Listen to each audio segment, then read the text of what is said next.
जी।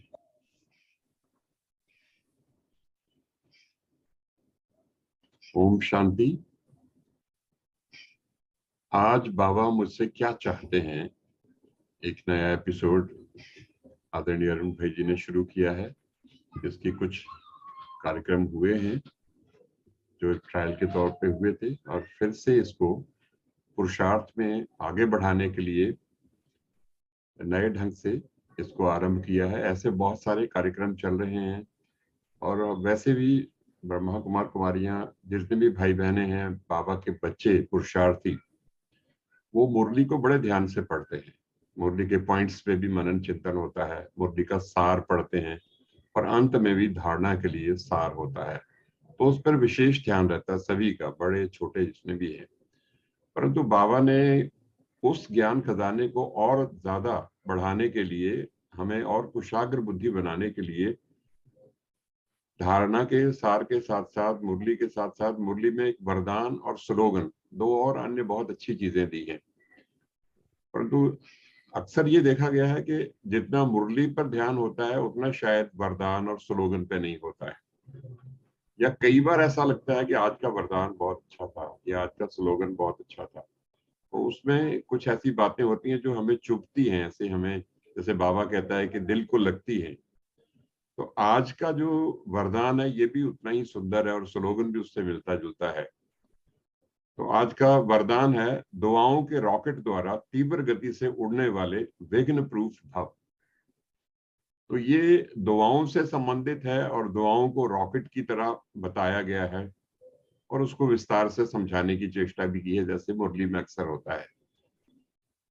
मैं समझता हूँ अरुण भाई जी, प्राचीन समय में, और जब हम ज्ञान से कम परिचित थे या ज्ञान नहीं था, भक्ति में ही थे, तो दुआओं का बड़ा महत्व होता था। आज जैसे जैसे वैज्ञानिक उन्नति हुई है, पढ़ाई लिखाई के क्षेत्र में बहुत उन्नति हुई है, तो दुआओं को शायद उस एक डॉगमा की तरह लिया जाता है कि ये पुरानी बातें हैं, क्या है। परंतु दुआओं में कितना बल होता है ये एक आध्यात्मिक व्यक्ति ही समझ पाता है। मैं समझता हूँ जो जो अध्यात्म से जुड़े हैं, या साधु संत महात्माओं जैसे लोग, आजकल वहां भी ये चीजें कम हो गई है। परंतु सचमुच में दुआएं बहुत बड़ी शक्ति हैं, और दुआएं लेना एक बहुत बड़ा गुण है, जो आज के हापादापी वाले जीवन में, फास्ट लाइफ में शायद खत्म हो गया है, या आध्यात्मिकता की कमी के कारण शायद ये खत्म हो गया है। तो आज के वरदान में ये जो दुआओं को रॉकेट से तुलना की गई है, इस पर अगर आप अच्छे से प्रकाश डालें तो मैं समझता हूँ हम सभी को बहुत लाभ मिलेगा। धन्यवाद। ओम शांति। ओम शांति। बहुत ही सुंदर आज का हमारा वरदान और स्लोगन दोनों बराबर से ही है। जी जी जी। परोपकार माना भी दुआएं जी लेना, और रॉकेट की तरह दुआएं काम करती हैं। जी जी। देखिए कि हम जब कहीं ऊंचाई पर जाते हैं, दो ऑप्शन होते हैं हमारे पास। एक सीढ़ी का होता है, एक लिफ्ट का होता है। और आप कौन से साधन से जाना चाहेंगे? लिफ्ट से। सीढ़ी से फर्स्ट फ्लोर भी होगा तो भी हम लिफ्ट से जाते हैं कि लिफ्ट है, इजी होता है, तो मेहनत नहीं करनी पड़ती। सीढ़ी से मेहनत करनी पड़ती है। अगर 10-15 स्टोरी का मकान हो, अगर उसमें लास्ट अपर पे हमारा घर हो, तो अगर सीढ़ी से जाना पड़े तो कितनी मुश्किल होगी। तो यही, अगर हम सोचें हमने कहाँ जाना है, परम धाम, स्वर्ग, सतयुग, बाया परम धाम, कितनी ऊंचाई है। और उसके लिए बाबा ने रॉकेट का मिसाल दिया।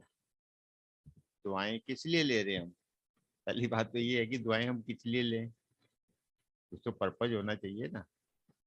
दुनिया वालों का पर्पज अलग होता है। वो ये नहीं सोचते, वो कहते अच्छे कर्म करो, लोगों की शुभकामनाएं मिलेंगी। दुआएं माना शुभकामनाएं, जहां तक मैं समझता हूँ। तो शुभकामनाएं लेने के लिए उनमें क्या अंतर है हमारी दुआओं के अंदर, कि वो चाहते हैं कि हमें जो हमने शुभ दुआएं दी हैं, जो अच्छे कर्म किए हैं, परोपकार किया है, उसका रिजल्ट भी हमें मिल जाए। वो अपने सामने लेना भी चाहते हैं। मान लीजिए किसी ने किसी को ब्लड डोनेट किया, उसको सर्टिफिकेट मिल गया, अखबारों में नाम भी आ गया, वो आत्मा जिसको दिया वो भी उसको बहुत थैंक्स करती है, दुआएं देती है, उसको वही रिजल्ट मिल जाता है। और कुछ ज्यादा जैसे बाबा की वाणी में आता है, बच्चे कई धन का दान करते हैं, कोई अ, स्कूल कॉलेज खुलवाते हैं, तो उनको भविष्य में विद्या अच्छी मिलती है। ये भी दुआओं है ना, मतलब कॉलेज खुलवाया तो उसको दुआएं मिली पढ़ने वालों की, तो वो उनको आगे अच्छा एजुकेशन मिल जाता है। अलग अलग बाबा ने उन तरीके से, वो एक जन्म के लिए बाबा ने बताया, जो लेते हैं और उनको अवार्ड भी मिलते हैं। आपने देखा होगा, कई बार आपने देखो बड़े मिलियनियर लोग हैं जिन्होंने सारी उम्र अरबों रुपया कमाया, पर बुढ़ापे में आकर उन्होंने डोनेट कर दिया, दान कर दिया, अखबारों में नाम आ गया, कितनी अप्रिसिएशन मिल गई। उनको मिलेगा, इस जन्म में तो मिल रहा है। पहले तो कमाया, नाम कमाया, फिर दिया, उसका अवार्ड मिल गया, लोगों में रिस्पेक्ट रिगार्ड कितना मिल गया, प्लस उनको भविष्य में बाबा के कर्म सिद्धांत के मुताबिक उनको वो भविष्य में मिलता है। किंतु बाबा का जो दुआओं का चक्कर है वो बिल्कुल अलग है। बाबा दुआएं हमारे से देना चाहता है, लेना चाहता है, किस लिए? इस जन्म के लिए नहीं, बाबा कहता है तुम्हें भविष्य 21 जन्मों के लिए दुआएं इकट्ठी करनी है। वो तो एक जन्म के लिए कितना करते हैं, अगर 21 जन्म की करनी हो तो कितनी मेहनत करनी पड़ेगी।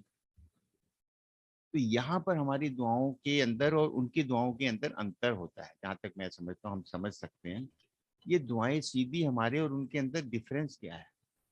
एक छोटे से हम उदाहरण से समझेंगे, जिससे हमें पता लगे दुआएं हमें वापस कैसे मिल सकती हैं, कैसे मिलती हैं। ये भी तो होना कि मुझे कैसे पता लगे कि मैं अब दुआएं ले रहा हूँ बाबा की श्रीमत के मुताबिक, जो बाबा कहते हैं मुझे भविष्य में मिलेंगी, कैसे मिलेंगी। मान लीजिए आपने 1 लाख रुपया बैंक में जमा कराया है, उस 1 लाख रुपए को आप क्या करते हैं, सोचते हैं कि मुझे इंटरेस्ट किस में ज्यादा मिलेगा, एफडी में मिलेगा, सेविंग अकाउंट में मिलेगा, या ज्यादा लंबे समय की एफडी कराएंगे तो उसमें ज्यादा मिलता है ना, ब्याज तो मिलता है बैंक से। तो ऐसे ही देखिए, जो हम यहाँ पर शुभ कर्म करते हैं, सेवा करते हैं, उसके आधार पर हमारा खाता कर्मों का जमा होता जाता है। बाबा ने इसीलिए 21 जन्मों की दुआओं को इकट्ठा करने के लिए 4 सब्जेक्ट दिए हैं हमें: ज्ञान, योग, धारणा और सेवा। ज्ञान का मतलब क्या है? समझ। पहले तो समझ होनी चाहिए कि हम परोपकार, दुआएं किस लिए दें और कैसे मिलेंगी, पूरा ज्ञान है ना ये जो मैं आपको बता रहा हूँ कि भी कर्मों की फिलॉसफी है, बैंक में जमा होता है, एक उदाहरण के रूप में बता रही है, क्या ये ज्ञान है ना। ये तो जी हम जी। समझ सकते हैं कि हमने एक अच्छा कर्म किया, अच्छा वो मेरा एफडी में हो गया। मान लीजिए कि कोई आपने वारिस पैदा कर दिया, किसी को आपने समझाया, किसी के व्यसन छुड़वा दिए, तो क्या हो गया? वो दुआएं देगा आपको कि इन भाई साहब ने मेरे को शराब से मुक्त करा दिया, नशों से मुक्त करा दिया, या मेरा गुस्सा छुड़वा दिया। ये तो मैं मोटी मोटी बात बता रहा हूँ, छोटी छोटी बातों के आपने देखो बहुत सी आपको दुआएं मिलती हैं, जिन लोगों का आपने जीवन बदला होगा, जिनके जीवन में परिवर्तन आया होगा, जहां आपने जॉब की होगी, वो लोग जैसे आप उनको याद करते हैं, वो लोग भी आपको किसी न किसी कारण से, आपके सिद्धांतों के कारण से याद तो करते होंगे। जी जी। मुझे याद है कि जहाँ मैं जॉब करता था फर्टिलाइजर के अंदर, वो लोग कभी मिलते हैं तो कहते हैं कौशिक जी आपको हम याद करते हैं उस बात के लिए, इस बात के लिए कि हॉल में कोई गाली नहीं निकालता था जब आप बैठे होते थे। मतलब जब हम ऑफिस में बैठते थे एक हॉल के अंदर, जब मैं बैठा होता तो कोई गाली नहीं निकाल सकता था, निकालता तो सॉरी बोलता था कि मुख से निकल गई। मतलब ये चीजें उनको याद आती है ना। तो इसका मतलब क्या हुआ, हमने वो दुआएं इकट्ठी की, कम से कम 5-6 घंटे उनके मुख से गालियां तो नहीं निकलती थी, तो उनका क्या हुआ, अच्छे कर्म हो गए। तो जी ऐसे जी। हमने जो दुआएं इकट्ठी की हैं वो हमें भविष्य के लिए मिलती हैं, वर्तमान में मिलती हैं, भविष्य के लिए मिलती हैं। परंतु वो दुआएं जो हमें 21 जन्म तक चलती हैं, ये ज्ञान है जो हम बता रहा हूँ आपको, ये ज्ञान के लिहाज से सुना रहा हूँ। दूसरा आता है हमारा योग। योग क्या करता है? योग बहुत बड़ा काम करता है। क्या होता है, जैसे आजकल गवर्नमेंट ने क्या किया, डेड बैंक बना दिया ना एक। डेड बैंक माना कि जो पैसा डूब गया है उसको रिकवर करना। योग वो काम करता है। हमने जो 63 जन्मों में पाप किए हैं उसको नील करता है, उसको मिटाता है। योग क्या करता है? विकर्मों का विनाश करता है ना। योग का क्या काम है? विकर्मों का विनाश करना। जी तो जी योग बिल्कुल। क्या, एक ही काम करता है योग, कि हमारे 63 जन्मों के पिछले जो हमने पाप कर्म किए हैं उनसे वो हमें छुटकारा दिलाता है। गवर्नमेंट ने अभी पीछे आपने सुनी होगी खबर, डेड बैंक बनाया है। जिन बैंकों का पैसा डूब गया है, लोगों ने उधार लिया, दिया नहीं है, वो उसमें डालेंगे और वो जो लोग हैं वो रिकवर करेंगे जाकर। ये रिसेंटली बनाया है। तो बाबा का डेड बैंक तो कब से चल रहा था, परंतु संगम युग पर उसने ओपन कर दिया, योग का माध्यम दे दिया। योग के द्वारा तुम क्या करो, अपने 63 जन्मों के विकारों को, बुराइयों को, भूलों को, गलतियों को माइनस करो। ठीक होगी, समझ आ गई बात में? तीसरा आ जाता है धारणा। धारणा जो है ये सबसे बड़ा हमारा वर्तमान का एक सिद्धांत है, बाबा ने दिया। वर्तमान धारणा मतलब वर्तमान और भविष्य के निर्माण के लिए। हम बीके किस लिए हैं? सफेद कपड़े पहने हैं, भोजन करते हैं, परंतु किस लिए? हमारे जीवन में धारणाएं हैं। लोग हमें ब्रह्मा कुमार किस लिए कहते हैं? कि हम बाहर का नहीं खाते, पवित्र जीवन जीते हैं, एक सादगी भरा जीवन जीते हैं, रोज परमात्मा को याद इसलिए करते हैं ना। ये धारणाएं हमारे जीवन की जो बाबा की हमें बताई हैं, ये जी हमारा जी क्या कर रही है, वर्तमान में सुधार कर रही हैं और भविष्य का निर्माण करती है। मतलब देखिए, योग हमारा पास्ट को खत्म करने के लिए, गलतियों भूलों को, और धारणाएं हमारे वर्तमान और भविष्य के निर्माण के लिए। ये हम अपना बना रहे हैं, भूमिका बना रहे हैं दुआएं लेने की, दुआएं देने की और दुआएं लेने की। चौथा आ जाता है सेवा। ये है दुआओं का असली स्रोत। और ये तब मिलती है जब ज्ञान योग धारणा तीनों हों। जब ज्ञान योग और धारणा तीनों हो, तब जाके हम बाबा की श्रीमत के मुताबिक दुआएं ले सकते हैं। ये तो दुआएं तो बाहर वाले भी ले रहे हैं, उनके पास ज्ञान नहीं है, उनके पास योग नहीं है, भक्ति है, धारणा नहीं, उनके पास एक दो गुण होंगे जिसके आधार पर नम्रता का आदि। परंतु बाबा के जो बच्चे हैं क्या है, वो ज्ञान योग धारणा तीन, और चौथी जो सेवा है उसके तीनों के आधार पर हम सेवा करते हैं। अब देखिए, जो समझाने वाले भाई बहन अपने कैसे समझाते हैं, जिसको जितना ज्ञान है वो उतना ही समझा सकता है। योग के अंदर जिसका जितनी शक्ति होगी उतना उसका लाइट हाउस माइट हाउस की पावर होगी, अपनी एनर्जी होगी, अपनी व्यक्ति की शक्ति की। और धारणाओं के आधार पर दुनिया के अंदर हम प्रत्यक्ष होते हैं। ज्ञान योग प्रत्यक्ष नहीं होता। आप बाहर जाएंगे कहीं, उनको क्या पता लगा आप ज्ञानी है, योगी हैं, परंतु जैसे ही आप बोलेंगे, जैसे आप बिहेव में आएंगे, जैसे आप कर्म करेंगे, उनको लगा यार ये बहुत नाइस बंदा, बड़ा नम्र है, इसको गुस्सा ही नहीं आता, ये लालची नहीं है। इसके सामने 100 रुपए का नोट गिरा पड़ा था, पर्स गिरा पड़ा था, उसने केवल उठाया नहीं, उठाकर दिया और उसको बोला, प्यार से बोला। कहने का मतलब क्या हुआ कि ज्ञान योग धारणा तीनों जब पूरे होते हैं तो हम सेवा कर सकते हैं। अब देखो, सेवा में भी हम देखो कितनी प्रकार की सेवा देखते हैं, तन से, मन से, धन से मेन आ जाती है। कोई पिक्चर बनती है ना, या कोई ऐसा, उसको 5 स्टार देते हैं ना, 5 स्टार जी हाईएस्ट जी रैंकिंग होता है। जी जी अब देखिए, जो ज्ञान के आधार से सेवा कर रहा है वो 1 स्टार है। बाबा कहते हैं तोता है, वो सुना रहा है, धारणा नहीं है, योग लगता नहीं है, योग में आनंद नहीं आता, तो धारणा भी उसकी कम होगी, खुद गुस्से के लिए छुड़वाने के लिए कह रहा है, पर खुद में क्रोध है, वो 1 स्टार हो गया। जो योग के साथ ज्ञान और योग का इकट्ठा अटैचमेंट है, तो वो सेकंड 2 स्टार हो गए। कई आपने देखे होंगे, बड़ा अच्छा योग लगाते हैं, बड़ा अच्छा ज्ञान सुनाते हैं, परंतु जब प्रैक्टिकल में आते हैं कहते हैं यार इसमें तो गुस्सा बहुत है, हमने खुद देखा, अपने बीके भाई बहनों को भी देखते हैं, कई बार धारणाओं में कमजोर होते हैं। एक बार मुझे याद है कि हम कहीं जा रहे थे सफर के अंदर, एक बड़े अच्छे भाई थे हमारे, यज्ञ के वीआईपी भाई थे, अपने जानता था उनको, हम उनको सीनियर समझते थे। तो जा रहे थे, जाते जाते काफी देर हो गई थी, काफी लंबा 7-8 घंटे भी रास्ते में कुछ था नहीं, पहाड़ी इलाका था। रतन भाई रियल बात बता रहा हूँ आपको मैं। जी जी जी। तो वो, मैं धारणाओं का रोल बता रहा हूँ। वो एक ढाबा आ गया वहाँ, अच्छा। कहते चलो यहाँ पानी पुनी पी लेते हैं। अब पानी पुनी पीने लेके पानी पी रहे थे, तो उन्होंने देखा चाय भी पड़ी है और कुछ स्वीट भी पड़ी है। तो वो कहते, आपस में दो भाई थे, हम तो जूनियर थे उनके सामने, कहते यार हम्म चाय चाय पी लेते हैं, बहुत देर होगी, ऐसे ऐसे करके। हम्म। तो मैं तो हैरान रह गया, क्योंकि हम तो कभी पीते नहीं ऐसे बाहर। पानी भी ऐसी दुकान से बड़ी मुश्किल से पी रहे, ये तो चाय भी पीते। रतन भाई जी उन्होंने मेरे से, मैं कहा नहीं मैं तो चाय पीता नहीं हूँ।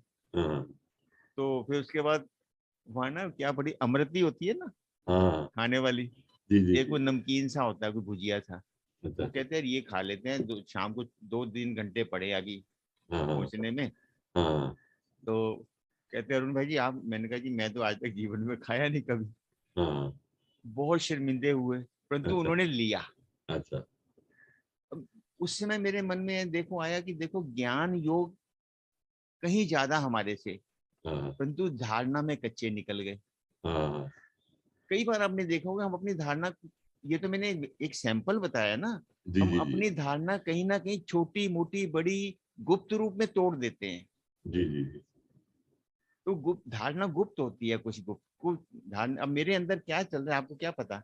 हाँ हाँ। मैं आपके बारे में नेगेटिव सोच रहा हूँ, पॉजिटिव सोच रहा हूँ, ईर्ष्या कर रहा हूँ, कुछ नहीं मालूम ना, ये तो जी मैं जी। जानता हूँ। ये हाँ। अंदर की धारणा बाहर की धारणा में दिखाई देती है।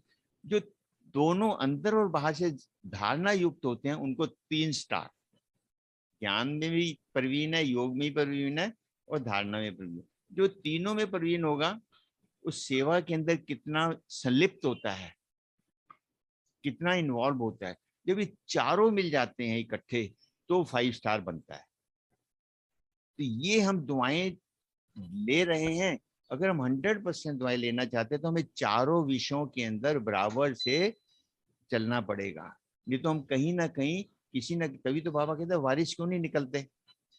जी जी जी। बहुत से सेवा के अंदर ऐसे हमने देखे हैं जहाँ सेवा नहीं हो रही, हाँ हाँ। भाई बहन नहीं निकल रहे, और एक तरफ हम देख रहे हैं यज्ञ के बाबा के बच्चे निकल रहे हैं, कितनी गिनती बढ़ रही है, और दूसरी तरफ हम देख रहे हैं कुछ सेवा केंद्रों के ऐसे भी है। कारण क्या है, वो अपने से पल्ला झाड़ देते हैं, इसलिए कि भी यहाँ वातावरण ही ऐसा है, धरती ऐसी है। नहीं, बिल्कुल नहीं। ये हम खुद अगर मुआयना करें, चिंतन करेंगे, तो आप देखेंगे कि हमें अपने अंदर कहीं ना कहीं कमी नजर आएगी, कहीं ना कहीं हम इन चारों विषयों में कहीं ना कहीं वीक हैं, जो हमारी सेवा नहीं उठ पा रही।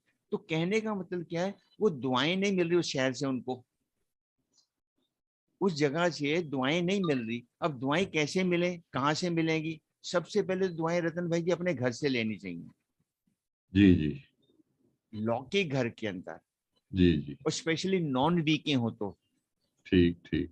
क्योंकि बीके तो दुआएं देते रहते हैं। हाँ जी हाँ जी। अब देखो अपनी यज्ञ के अंदर जितने बड़े भाई बहन हैं, जो भी हैं, क्लासेज कराते हैं, योग कराते हैं, भट्टियां कराते हैं, कितने बीके भाई बहनों की दुआएं ले रहे हैं, वो तो घर की घर में ही आ रही हैं। हाँ जी हाँ जी। बाबा जो चाहते हैं दुआएं लेने की बात, देने की बात, वो है बाहर वालों से। हम 9 लाख, 10, 12, 15 लाख होंगे, 800 करोड़ लोगों से दुआएं लेनी है, कैसे हम्म। लेंगे। ये विषय सोचने का है, वहां से दुआएं मिलेंगी तो समझे हम वास्तव में बाबा की श्रीमत का कार्य कर रहे हैं, अर्थात परोपकार कर रहे हैं। बाबा ने क्यों कहा, स्लोगन के अंदर क्या कहा है, पढ़ो जरा दोबारा। परोपकार की भावना से संपन्न बनना ही श्रेष्ठता का आधार है। हाँ, परोपकार की भावना कब होगी, जब हम निर्माण होंगे। निर्माण व्यक्ति ही परोपकार कर सकते हैं ना, जिसमें ईगो नहीं होगी। एक वो छोटे से व्यक्ति की भी जाकर घर में जाके बैठ के खाना खा लेता है, अखबारों में आ जाता है ना, इसलिए निर्माणता का भाव। बाबा ने क्या काम नहीं किया, ब्रह्मा बाबा का देखिए, निर्माण। एक हीरे जवाहरात का व्यापारी जिसको मालूम है भविष्य में महाराजा बनना है, नारायण बनना है, वो जूतियां ठीक करवा रहा है, गोबर के उपले बनवा रहा है, एक एक छोटा छोटा काम करवा रहा है दादियों से, बच्चों से। क्या ये निर्माणता का उदाहरण है? हम जी जी। भूल गए हैं बाबा के इन कार्यों को, छोटे छोटे कार्य जो हम करवा, बाबा ने हमारे सामने सैंपल दिए हैं, हम उनको भूल गए हैं। तो ये हमारा जो निर्माता, निस्वार्थ भाव। अब निस्वार्थ भाव, आप देखिए, हम खुद ही अपने आप से पूछें, जब हम कोई प्रदर्शनी करते हैं, प्रोग्राम करते हैं, या किसी प्रकार की कोई सेवा करते हैं, हमारे पीछे क्या होता है भाव? वो हमारा निस्वार्थ होना चाहिए। ये भाई आएगा ना, बहुत अच्छा यज्ञ में करेगा, बहुत धनवान है। कहाँ स्वार्थ, निस्वार्थ कहाँ हुए? बाबा कहते हैं वो आत्मा का पार्ट अपना है, परंतु हमें क्या करना है कि अपने रूप में निस्वार्थ रहना है। दादियों को हमने देखा है, कितना ही बड़ा व्यक्ति आता था शुरू में, दादियों के लिए नॉर्मल होता था, बिल्कुल साधारण भी और वो भी। नो डाउट दादियां ध्यान देती थी भी हाँ ये ऐसा रॉयल है, परंतु उनके मन में ये नहीं होता था कि आएगा तो ये धन के द्वारा यज्ञ की सेवा करेगा, ऐसा नहीं। एक स्वार्थ होता था, ये आएगा माइक बनेगा तो बाबा की सेवा करेगा, ये अलग है। इसमें हमारा स्वार्थ नहीं है, बाबा का स्वार्थ, बाबा की सेवा के लिए हम करते हैं। बाबा की, ये तो बाबा की वाणियों में आता है ना, बच्चे कौन से निकालो, माइक निकालो। बाबा ने कभी नहीं कहा धनवान निकालो, बाबा ने कभी नहीं कहा धनवान तो कहते चलेंगे ही नहीं। माइक निकालो जिनकी आवाज सुनकर लोग अपने आप आते हैं, ये निस्वार्थ सेवा। जो तीसरी बात है दुआएं देने की और लेने की। देने की बात कर रहे हैं क्योंकि जो दयावान होगा, दयालु होगा, रहमदिल होगा, केवल वो दुआएं दे सकता है। बाबा ने हमारे अंदर इतना भर दिया कि सारा विश्व दुखी है, अशांत है। तुम्हें बच्चे, तुम्हें आवाज नहीं आती सुबह उठकर, घंटियों की आवाजें नहीं आती, मंदिर वाले पुकार रहे हैं हे देवता आओ हमारे पापों को नस, ये क्या है? बाबा हमारे अंदर दया भावना क्रिएट कर रहा है जो हमारे अंदर नहीं है। अब अपने आप से हम पूछें सभी, क्या बाबा ने इतनी बार हमें कहा है, क्या मेरे मन में कभी ये भावना आती है कि मंदिर वाले देवता भगत लोग कितना पुकार रहे हैं, चिल्ला रहे हैं, शांति दो, सुख दो? क्या मेरे मन में आता है कभी? आप ही बताओ रतन भाई जी। जितना बाबा जैसे कहता है दिल से आना चाहिए, बड़ी करुणा वो दया है, ऐसा कम होता है। वो भी कभी आता है, रोज नहीं हाँ, होता है ना। बहुत बहुत बहुत कम होता है। मंदिर में तो भगत रोज आते हैं, हाँ तो ये हम बिल्कुल रोज बिल्कुल। क्यों नहीं कर सकते? ये हाँ कमियां है हमारी, ये बाबा चाहता है हमारे से। आज जो हम बाबा, आज बाबा मुझसे क्या चाहते हैं, हमें सोचें। जी जी। दुआएं कहाँ ले रहे हैं हम? आश्रमों के अंदर दुआई नहीं ले रहे, भाई बहन आ रहे हैं, उनको ज्ञान सुना रहे हैं, वो चल रहे हैं। ये तो बाबा के ज्ञान की महत्व हो गया। हाँ, जो जिज्ञासु आकर कहते हैं कि मेरे आइडियल दादियां हैं, मेरे आइडियल हमारी बहन है, उनके गुणों को देखकर, पर्सनैलिटी को देखकर नहीं, गुणों को देखकर, हमारे भाई जो हैं उनके गुणों को देखकर, वो उनके जो गुणों के द्वारा उनको दुआएं मिलती हैं वो है। फिर बीके भाई बहन आपस में देते रहेंगे, देखो आपस में एक दूसरे को किया, कोई फर्क नहीं पड़ेगा। भूखे को दिया, प्यासे को पानी पिलाया, वो वास्तव में दुआ मिल देगा ना। जिसको ब्लड चाहिए उसको देंगे तो जाकर मिलेगा ना आपको दुआ। अब आपके घर के अंदर किसी की प्रॉब्लम आ गई ब्लड की, तो आपने दे दिया, क्या हुआ? कौन सी दुआ मिली? वो तो आपका संबंध था ना, आपको देना ही चाहिए था, जी जी जी। देना ही पड़ेगा। बिल्कुल बिल्कुल। हम आपस में आश्रम के अंदर दुआएं एक भाई बहनों से ले रहे हैं, ये दुआएं नहीं है, ये हमारी शुभ इच्छा है, आशा है। वास्तव में बाबा जो चाहते हैं दुआएं हमें बाहर से मिले। जो दुखी हैं लोग उनको हम शांति दें, जो परेशान है लोग उनको हम खुशी दें। ये जो चीजें हम जीवन में लाएंगे, दुआएं देंगे, तो हम अपने जीवन को आगे बढ़ा सकते। यही सबसे बड़ा परोपकार है। जब ये स्थिति होगी तो दुआएं क्या करेंगी? रॉकेट की तरह, जैसे मैंने पहले कहा था, लिफ्ट की तरह काम कर, बटन दबाया और क्यों? क्योंकि जो हमारे बैंक में इकट्ठे होते हैं, कार्य जो करते हैं, हम शुभ काम करते हैं, जो जिससे जीवन परिवर्तन होता है, वो हमारी क्या होती है? सदगति होती है। अर्थात जो हमारे भविष्य के लिए 21 जन्मों के लिए जो हमें करते हैं, ये कार्य जो है हम जब करते हैं तो हमें दुआएं मिलती हैं। जी जी। और दुआएं देते कैसे हम? मनसा बाबा कहते हैं दुआएं दो, शुभ आत्माओं के लिए शुभ संकल्प। मनसा सेवा क्या है? दुआएं देना है ना। हाँ जी जी। 800 करोड़ लोगों को आप बाबा कहते हैं कि ग्लोब पर बैठ जाओ और आत्माओं को प्रकाश वाइब्रेशन दो। दो, हाँ, शांति दे, वाइब्रेशन। जी वाइब्रेशन दो। जी जी। ये हम दुआएं दे रहे हैं। ये हम्म हमारा सेविंग अकाउंट है। हम्म। थोड़ा मिलता है। इतने करोड़ लोगों को हम कितना समय देते हैं? 5 मिनट, 10 मिनट, आधा घंटा, 1 घंटा, हफ्ते में एक बार। कितने परसेंट हुआ? कुछ भी नहीं हुआ ना। जी जी।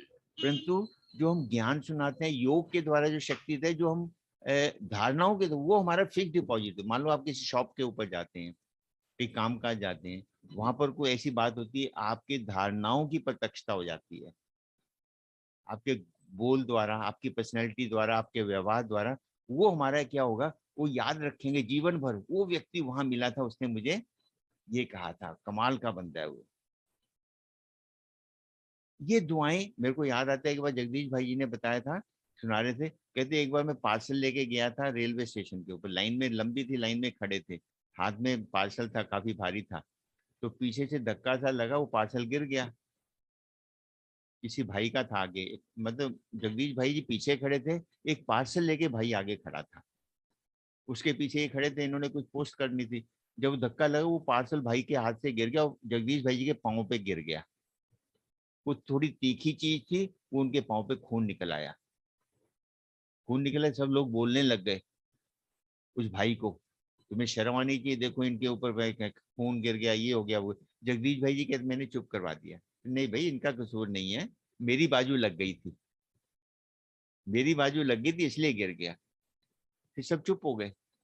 जब काम कुम हो गया, पट्टी पुट्टी बांधी उसने, जब काम कुम हो गया, वो कहते हो बाबा का बच्चा बन गया। उस एक घटना छोड़कर आया, पट्टी करवा कर आया, और उसने देखा कि इन्होंने खुद बोल दिया कि मेरा बाजू लगा, जबकि मेरा ही अपना ही गलती थी। कहने ये क्या हो गया? ये हम अगले अपने भविष्य के लिए भी दुआएं इकट्ठी करते हैं। बाबा ये चाहता है कि हम धारणाओं की, तभी धारणाओं का मुख्य साधन है दुआएं लेने का। सबसे प्रमुख साधन है दुआएं, धारणा। जितनी हम धारणा प्रत्यक्ष करेंगे, वो दुआएं मिल जाएंगी, हमें ऑटोमेटिकली मिल जाएंगी। ये चीजें हमें अपने ध्यान में रखनी पड़ेगी। मैं समझता हूँ आज के इस विषय पर हम इस तरह से जीवन में अपनाएंगे। यदि बाबा चाहते हैं तो हम करना शुरू कब करेंगे? बाबा तो वर्षों से कहता आ रहा है, अब वो समय नहीं है, बाबा भी चले गए ना, टीचर चला गया। अब उसके बाद क्या, स्टूडेंट को तैयारी करनी पड़ेगी, अपने आप तैयारी करनी पड़ेगी, क्योंकि और कोई तैयारी नहीं करेगा। सुनने और सुनाने में बहुत अंतर है भाई जी। सुनना बहुत आसान है, सुनाना उससे भी ज्यादा आसान हो गया है। परंतु चलना, वो हमारा काम है। अगर हम चलेंगे नहीं, फॉलो नहीं करेंगे, तो हम केवल कन रस वाले, जैसे भगत सत्संग में बैठे हैं, वैसा बन जाएंगे। ये घड़ी जो है अभी, वो चलने की आ गई। ये बाबा चाहते हैं कि ऐसा। ठीक है भाई जी। जी जी जी। थोड़ा गहराई में जाने का, महसूस करने का, और सिर्फ चलना जैसे आपने कहा, उससे तो वो तो चल ही रहे हैं, इतने वर्षों से चल रहे हैं। पर जो बाबा चाहता था वो तो प्राप्त नहीं हुआ। और जो आपने कहा है कि प्रत्यक्ष में लोगों को अनुभव हो, हमसे भी वो आध्यात्मिकता जो उनको चाहिए वो प्राप्त हो जाए, तो उनका जीवन बदलेगा। प्रत्यक्ष में रिजल्ट नहीं दिख रही कि अभी भी हम, जैसे बाबा ने कहा कि अब अपना छोड़ दो, यानी अभी भी हम अपनी तपस्या कर रहे हैं। क्योंकि अभी जो हम अच्छे कर्म किए, कोई हमने सेवा की है, मेरे को उसका अप्रिसिएशन मिल गया, वो रिकरिंग डिपॉजिट हो गया। अभी कमाया, अभी उसका हिसाब किताब मिल गया। तो ये चीज हमें अपने जीवन में अपनानी पड़ेगी कि ये हमें जो कमाना हुआ है, जो हमारे भविष्य में भी काम आए। जब भविष्य में काम आता है, तो ही वास्तव में हम अपने दुआएं इकट्ठी कर सकते हैं। और दुआएं दें जितनी मर्जी, तन से, मन से, धन से, संबंधों से, ये दुआएं देने का हमारे पास साधन है। कम से कम मन में तो कोई खर्चा नहीं होता ना, मन से मनसा के द्वारा संकल्पों द्वारा हम रोज कुछ ना कुछ समय निकाल कर दुआएं दें लोगों को, तो हमें वापस मिलेंगी। और धन द्वारा दुआएं कब ले सकते हैं, जब हम गुप्त रूप में करते हैं। अभी तो हम करते हैं, देखते हैं कि बहनें मेरे को क्या रिएक्ट कर रही हैं, मेरे को सम्मान दे रही है कि नहीं दे रही है, मेरे को थोड़ा वेटेज दे रही है कि नहीं दे रहे। ये क्या हो गया? ये दुआएं लेने वाला काम नहीं है। दे तो दिया, ठीक है, उसका भाग्य तो मिलेगा, परंतु 50% हमारा नील हो जाएगा, क्योंकि हमने उसको वापस भी ले लिया ना। और तन के द्वारा हम देखते हैं कि हम कैसे सेवा कर रहे हैं, कहाँ सेवा कर रहे हैं, आश्रम की सेवा कर रहे हैं, या किसी भाई बहन के प्रभाव में आकर सेवा कर रहे हैं, या मैं बाबा को देख कर रहा हूं। ये क्या होगा, हमारा उसमें भाग्य इकट्ठा होता जाता है, हमारा एक डिपॉजिट होता जाता है जो हमें भविष्य में काम आने वाला है। संबंधों में सबसे बड़ी हम दुआएं ले सकते हैं प्रैक्टिकल में, इस समय भी मिलेंगी और भविष्य में मिलेंगी, क्योंकि हमारे गुणों से सीख कर दूसरा भी गुणवान हो जाएगा। अगर मुझे क्रोध नहीं आता तो दूसरे को भी मैं बता सकता हूँ, तो वो समझेगा भी वाक्य में क्रोध के बड़े फायदे हैं, ये व्यक्ति बड़ा नम्र है। ये गुणों के द्वारा हम, बाबा कहते हैं गुणों के द्वारा सेवा करो। ज्ञान के द्वारा तो बहुत हो गई है, योग के द्वारा हम अपनी सेवा करते हैं शक्तिशाली बनने की, गुणों के द्वारा हम दुनिया की सेवा करते हैं, वो हमें रिकॉर्ड में मिलती हैं, भविष्य में हमें उसका दुआओं का खाता, हमारा धारणाएं हमारे गुण खोलते हैं, वो सेवा का पार्ट हो जाता है। ओम शांति। ठीक है भाई जी। एक 1 मिनट बाबा को याद करके। जी जी जी।